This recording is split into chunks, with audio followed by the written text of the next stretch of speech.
Saan ang bibilihin mo dyan, idol? Mani? Tsaka almond?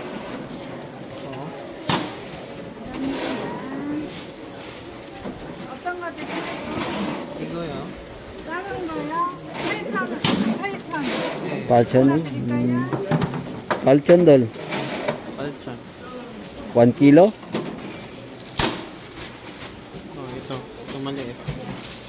Ay, 1 box. Palchon. Oh, napay free. Napay free, boss. Saan tayo ngayon, idol? Pupunta tayo ngayon sa Subo Supermarket. Kakain tayo ng tae doon. Bossing, oh, mga idol. Ano, shoutout, boss. Bakasyon ka ngayong February. Anong masasabi mo ngayon sa mga fans mo sa Pinas? Hintay lang Ang dama ng baga ninyo. Duda mo, bago. Punta tayo ngayon ng Subo. Subo. Ibang Subo. Idol ng Davao. Anong masasabi nyo?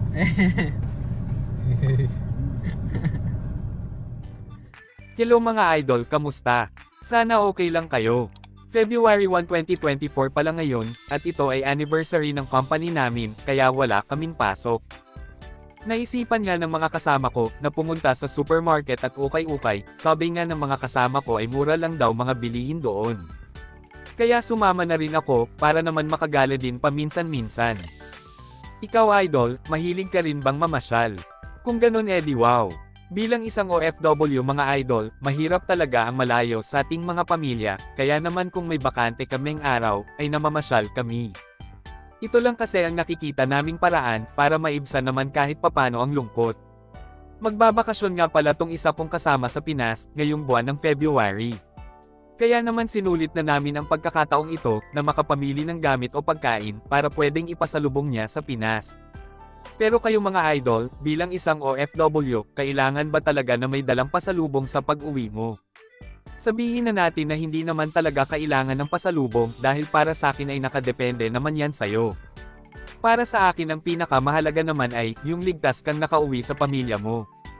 Pero nakaugalian na kasi nating mga Pinoy na kapag OFW ka, dapat may pasalubong ka sa kanila.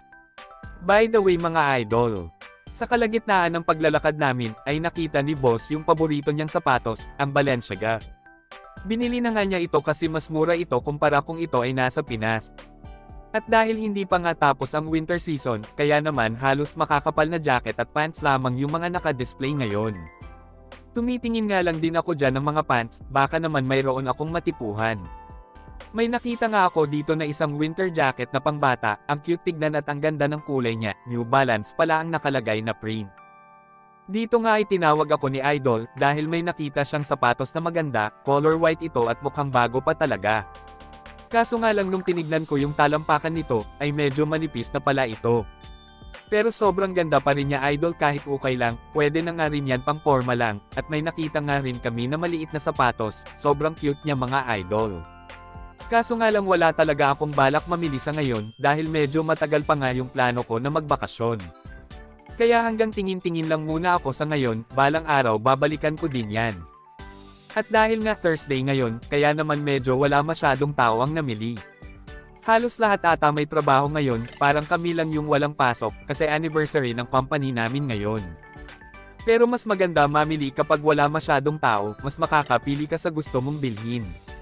At after ng ilang oras na paglilibot, ayan na si boss ang dami nang nabili. May backpack na at maleta. At ako naman ay panay tingin sa maliliit na mga sapatos, wala pa naman akong anak pero bakit parang gusto ko na yata bumili ng ganito. Pero naisipan ko pwede ko pala itong ibigay sa mga pamangkin ko, kaso nga lang wala pa pala akong budget para dyan, kaya next time na lang siguro ko yan bibilhin. May pagkakataon talaga na kahit gustuhin man natin, ay talagang hindi pa pwede, minsan kailangan din natin kontrolin ang ating mga sarili. May mga bagay din talaga na gusto lang natin, pero ma-realize natin minsan na hindi naman talaga natin ito kailangan. So after ng 2 oras sa pag-uukay ay natapos na rin kami, nagutom na nga kami kaya naghanap kami ng makakainan. Ito pala yung parking area dito sa Subo Supermarket, malawak at maaliwalas tingnan. Hinihintay nga pala namin dyan si Idol, at ito na siya, nakabili na siya ng tinapay. Gusto niya daw kasi itong matikman kung ano ang lasa ng tinapay nila dito sa Korea. Pinakita niya pa sa akin, ang binili niya na banana cake, lalo tuloy akong nagutom, kaya naman kumain na nga kami dito sa KFC. So hanggang dito na lang muna ang aking video mga idol. Salamat sa panonood. Ups, huwag kalimutan mag-like and subscribe para sa marami pang videos.